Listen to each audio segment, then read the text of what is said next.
छोटे चूहे ने बराबर आकार के 2 पत्ते तोड़े और उन्हें अपनी बाहों पर लगा लिया, मानो वे पंख हों। उसका सपना था कि वह आसमान में उड़ सके। उत्साहित होकर उसने अपनी बाहें फड़फड़ाईं, लेकिन जैसा कि होना ही था वह उड़ नहीं सका और सीधे कीचड़ से भरे गड्ढे में जा गिरा। उसे देखकर उसके दोस्त जोर जोर से हंसने लगे। फिर भी छोटे चूहे ने हार नहीं मानी। वह एक बेल पर चढ़कर सबसे ऊंची जगह पहुंचा जहां फूल खिले हुए थे। उसने एक बार फिर उड़ने की कोशिश करने का फैसला किया, लेकिन तभी तेज हवा चली और उसका संतुलन बिगड़ गया। गिरने से बचने के लिए उसने पास के फूलों को पकड़ लिया, लेकिन एक एक करके पत्ते फटकर अलग होते गए। आखिरकार वह एक कांटे से टकराकर दर्द से नीचे गिर पड़ा। उसके गिरने से उछला पानी उसकी बहन के नए कपड़ों पर जा गिरा और उसके कपड़े छोटी बाहों वाले बन गए। गुस्से में चूहे ने फटे हुए पत्ते दूर फेंक दिए और चुपचाप वहां से जाने लगा। लेकिन उसकी मां ने उसे तुरंत देख लिया। जब चूहे ने चिल्लाकर जवाब दिया तो आसपास मौजूद सभी लोग फिर से उस पर हंसने लगे। तभी अचानक मदद के लिए चीख सुनाई दी। एक तितली मकड़ी के जाल में फंसी हुई थी। छोटे चूहे ने बिना देर किए एक डंडा उठाया और उसकी मदद के लिए दौड़ पड़ा। उसने मकड़ी से लड़कर उसे भगा दिया और तितली की जान बचा ली। तभी उसकी हैरानी का ठिकाना नहीं रहा जब वह तितली एक परी में बदल गई। परी ने चूहे को उसकी जान बचाने के लिए धन्यवाद दिया और उसे एक इच्छा मांगने को कहा। छोटे चूहे ने बिना सोचे इच्छा मांगी कि वह पक्षी की तरह उड़ सके। परी ने धीरे से उसकी पीठ को छुआ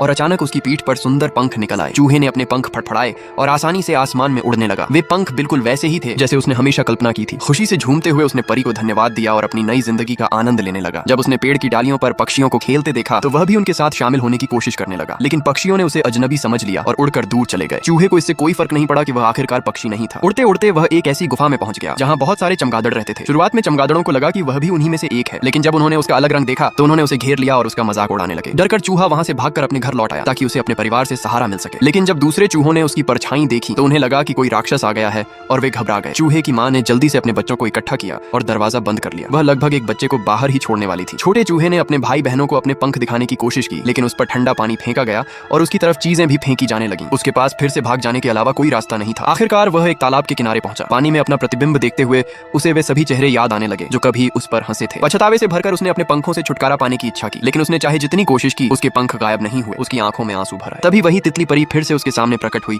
और पूछा कि वह क्यों रो रहा है। चूहे ने परी को अपनी पूरी कहानी बता दी। सब कुछ सुनने के बाद परी ने एक बार फिर अपनी जादुई शक्ति का इस्तेमाल किया और उसके पंख वापस ले लिए। छोटे चूहे को बहुत राहत महसूस हुई क्योंकि आखिरकार उसकी जिंदगी फिर से पहले जैसी हो गई।